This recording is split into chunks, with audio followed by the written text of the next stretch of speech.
Once upon a time, there lived a poor widow and her son Jack. Say hi to everyone, Jack.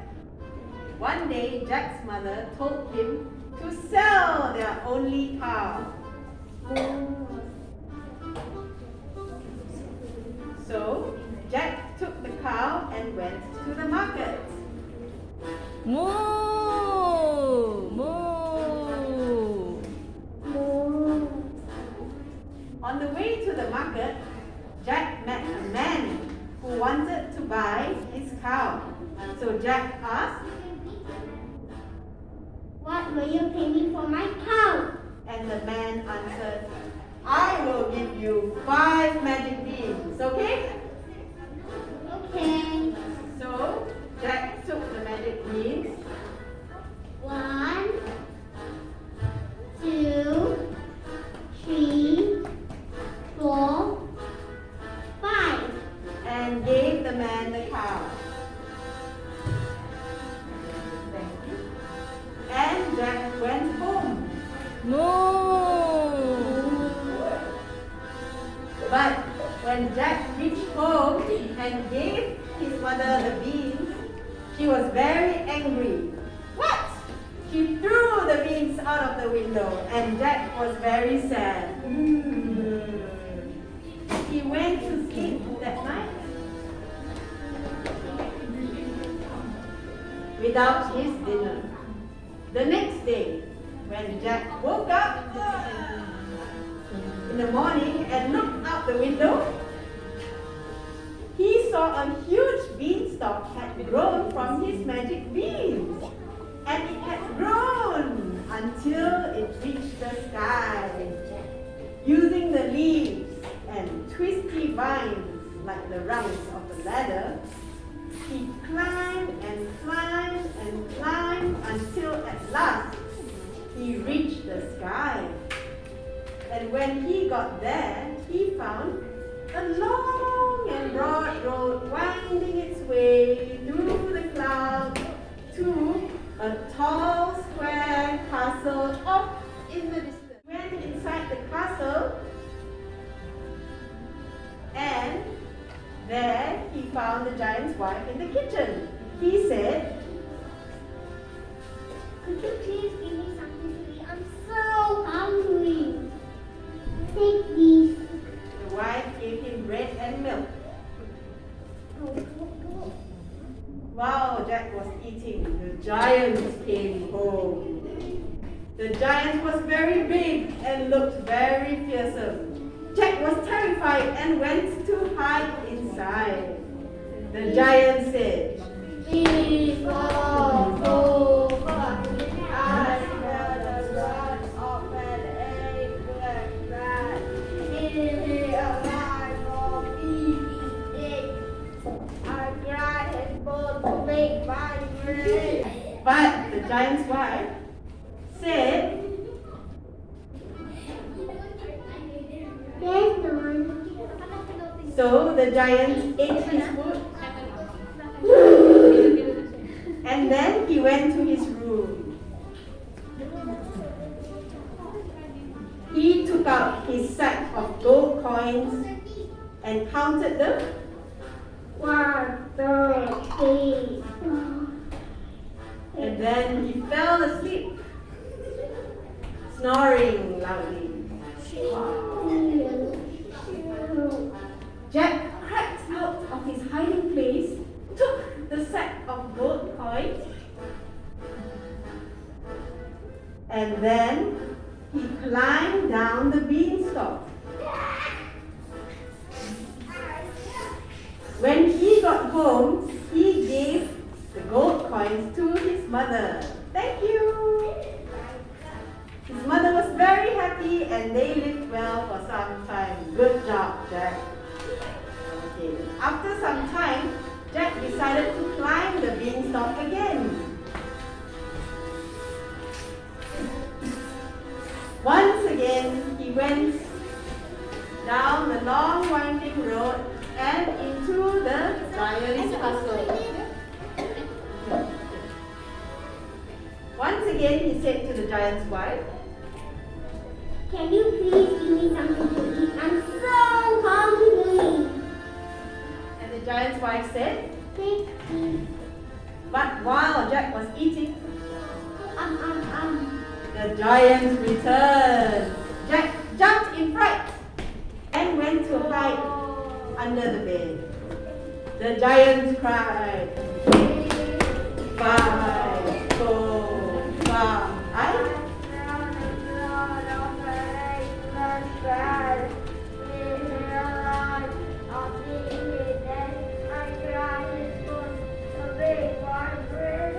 But once again, the giant's wife said, There's no one here. so the giant ate his food Om, and went to his room. There, he took up a hen and he shouted, and the hen laid a golden egg. While looking at the hen, the giant once again fell asleep, snoring. Jack came out of hiding, took the hen, and climbed down the beanstalk. When Jack got home, he gave the hen to his mother. And the hen laid golden eggs for him and his mother. And Jack's mother was very happy with him. Good job, Jack. After some days, Jack once again climbed the beanstalk.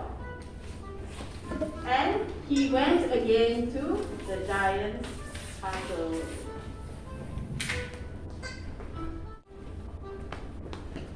Once again, he asked the giant's wife, Could you please give me something to eat? I'm so hungry. and the kind wife said, Take these. once again, Jack ate the food the wife gave him. But the giants came home. And Jack quickly went into hiding. The giant said,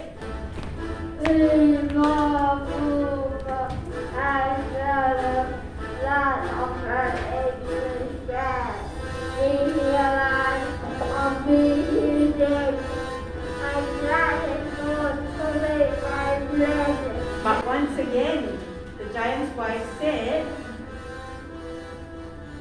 There's no one here. so the giant had his dinner, Om. and then he went to his room.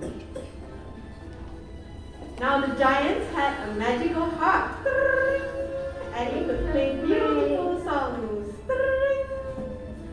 Giant fell asleep, and Jack came out of hiding, took the harp, and was about to leave.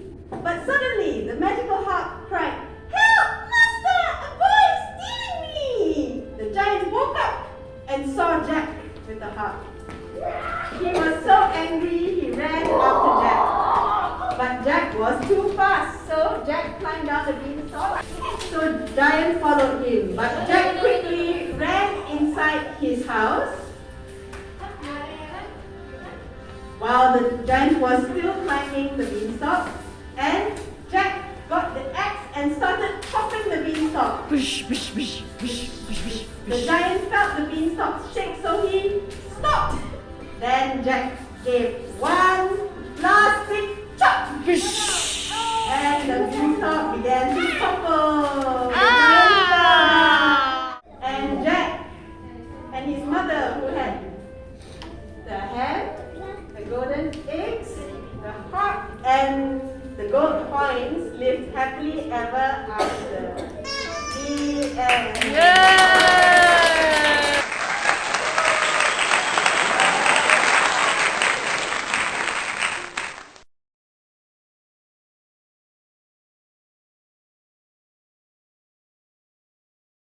Once upon a time, there was a little girl who lived in a small village. Her grandmother, who lived on the other side of the village, had made her a red Riding Hood. She loved it so much she wore it everywhere she went. La la la la la. The people in the village got so used to seeing her in it that they took to calling her Little Red Riding Hood. Now one day, her mother called her over and said, Take this to your grandma, but do not talk to strangers. And Little Red Riding Hood said, Okay. so Little Red Riding Hood walked off in the direction of her grandmother's house with the basket in her hand. She continued to follow the path until it led to a forest. As she passed through the forest, a wolf appeared from behind the bushes. And the wolf asked in a very friendly voice, Why are you out here with the girl? On my way to see my grandma, who lives through the forest. and the wolf asked, Your wife cares. I have some bread and want to bring to grandma. and Little Red Riding Hood showed the bread and wine to the wolf. The wolf then asked, Does your grandma live? Over there. The wolf's mouth watered as he formed an evil plan in his head. He thought,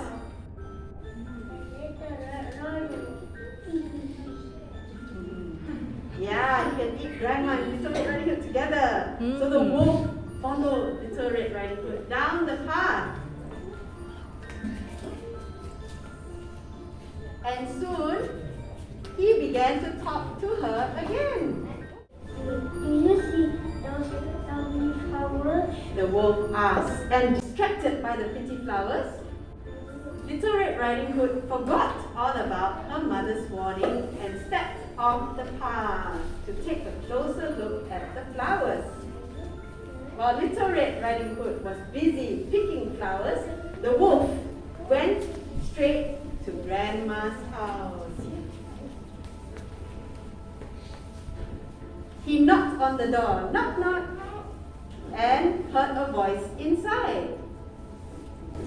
Thinking, And it's me, Mr. Red Riding Hood.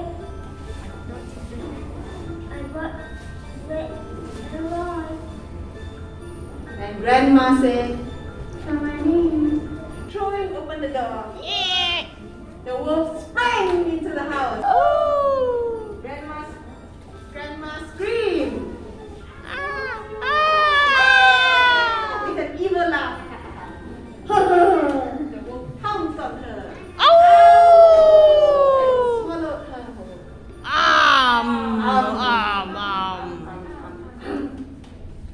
Disguising himself in Grandma's nightgown, cap, and glasses, the wolf lay down in her bed and pulled up the covers. Later, Little Red Riding Hood arrived at her grandmother's house. Here.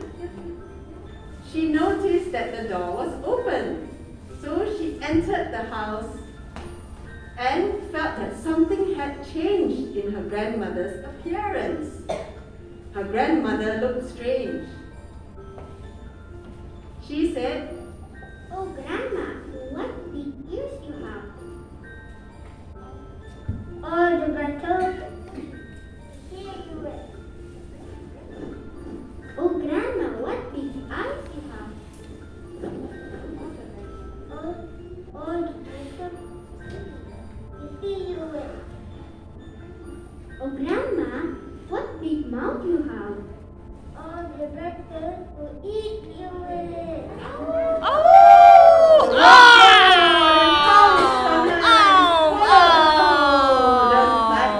Grandmother. After eating Little Red, the wolf said, Yummy. the wolf had eaten so much his stomach was so full snoring loudly. At that very moment, a hunter was passing by Grandma's house. He was surprised to hear the loud snoring and began to suspect that something odd was going on. The hunter said, That doesn't sound like Grandma at all. and he peeked in through the window and saw the wolf. Then he said, Aha, that monster must have eaten poor Grandma. sneaking quietly into the house, the hunter aimed his rifle at the sleeping wolf. But just as he was about to shoot, the wolf's bulging belly began to wiggle. Doing, doing, doing. The hunter said, Oh my, Grandma must be still inside the wolf's. so the hunter took out a pair of scissors and cut open the wolf's stomach.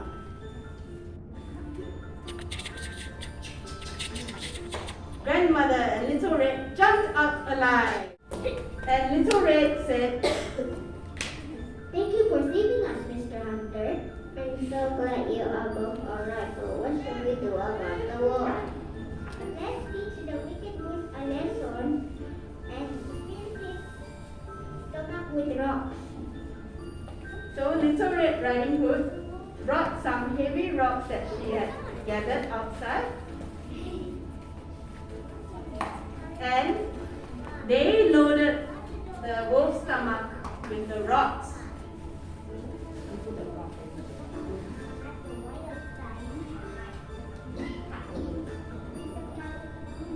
Just the rocks, okay? When they were done, Grandma stitched the wolf's stomach back up. So. Then the wolf started to feel uncomfortable. He said, My stomach. I hurt so much. the rocks in the wolf's stomach were so heavy he couldn't get off the bed. He tossed and he turned until he toppled off the edge. And fell to the floor dead. Everyone cheered. Little Red Riding Hood learned an important lesson. What did you learn, Little Red? You learned that you would always listen to your mother and never talk to strangers. The end.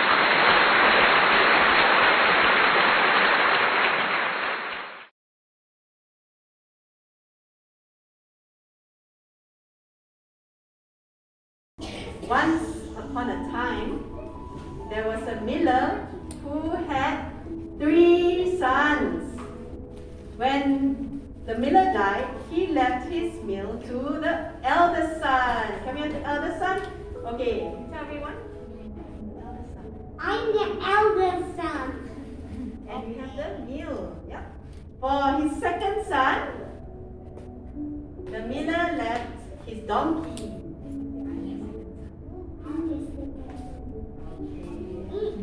And this is your donkey. And for the youngest son,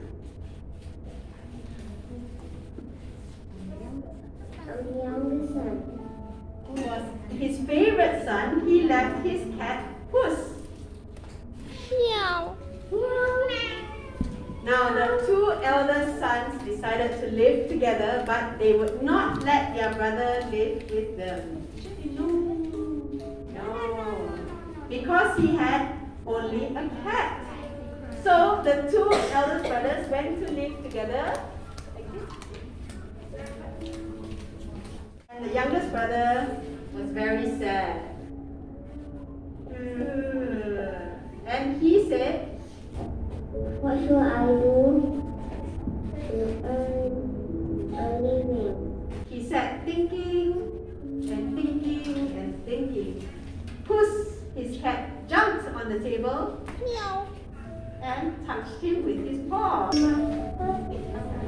I will let you.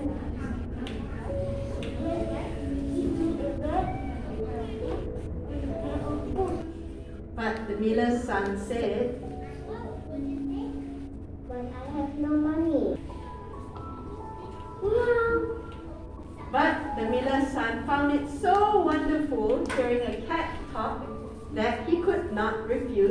request. So he bought a pair of boots for Puss. So Puss took the bag and went to a rabbit warren. When he went to the rabbit warren, a rabbit got trapped in his bag and he pulled the string of the bag and trapped it inside.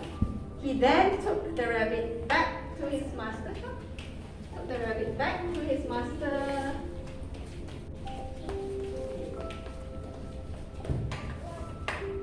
And gave it to his master.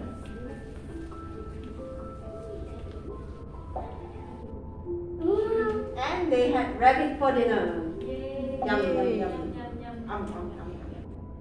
The next morning, Puss again took his bag and went again into the rabbit warren.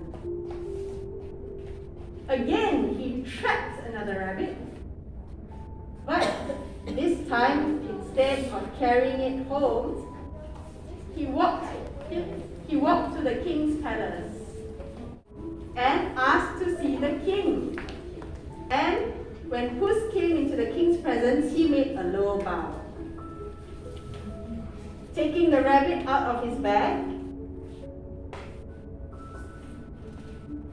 he gave it to the king and he said, "This rabbit is from your paradise."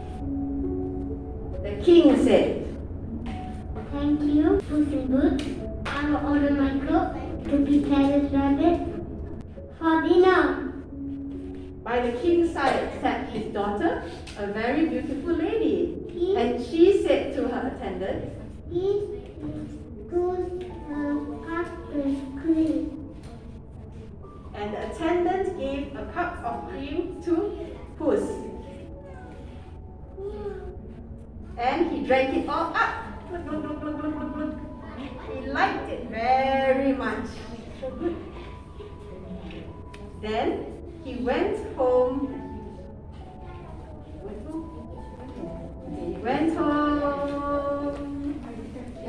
And he told his master about what had happened. "Look, master, I went to take the key, and the king said, "Give me a cup of cream." Now, in that country there lived a cruel ogre. And this terrible ogre used to eat children. So everyone was afraid of him. But nobody could kill him. He was such a giant. Now one day, Puss went to see the ogre. But the ogre received Puss very politely. The ogre did not eat cats.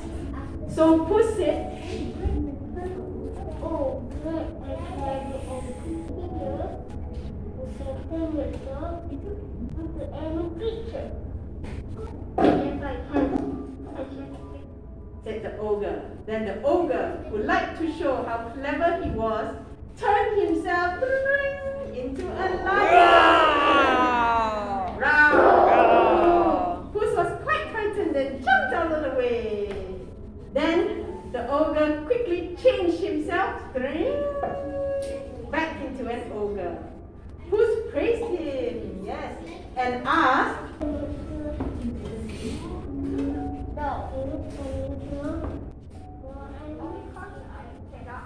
and the vain ogre said, and he changed himself into a little mouse. Immediately, Puss jumped on him and ate him. And Puss ran home and told his master.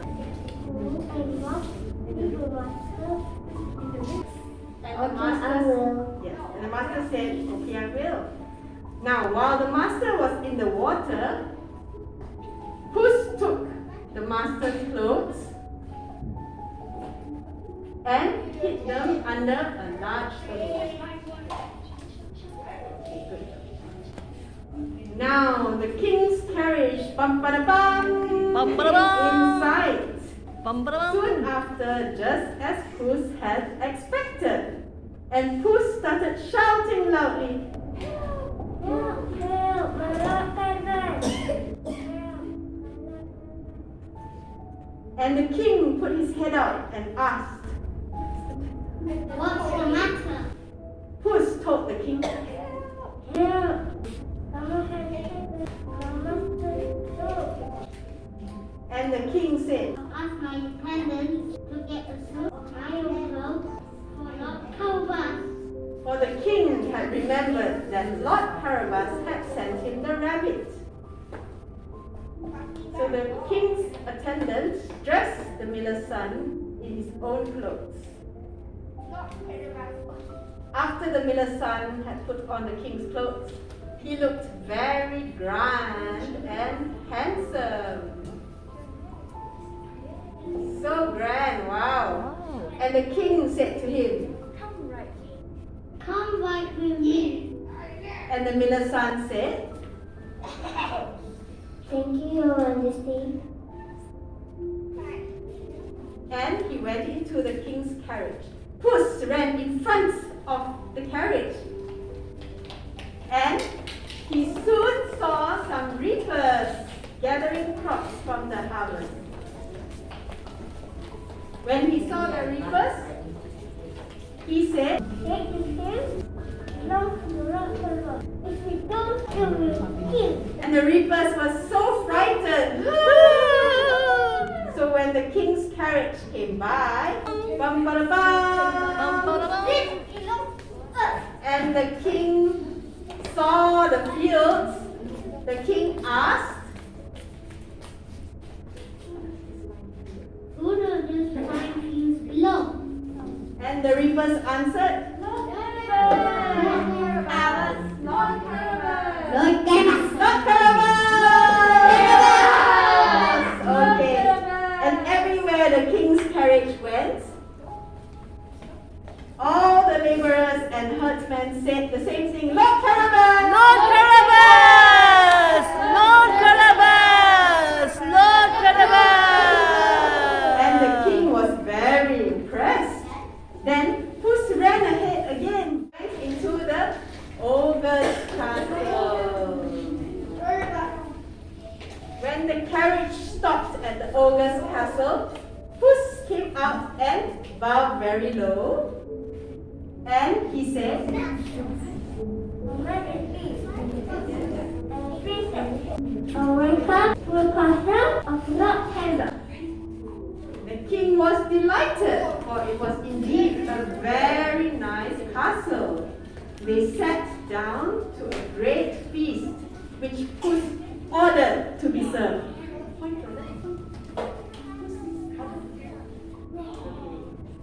The king was so pleased with the miller's son and thought him such a good match for his princess.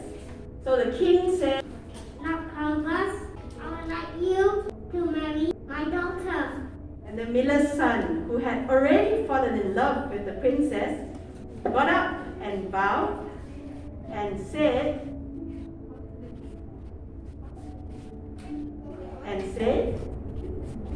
Thank you, Majesty. You may be quite sure that the miller's son was very grateful to Puss for his very good fortune, and Puss never had to catch mice for his dinner anymore. Dainty meat and the best cream were every day given to Puss in goods. Okay, the end.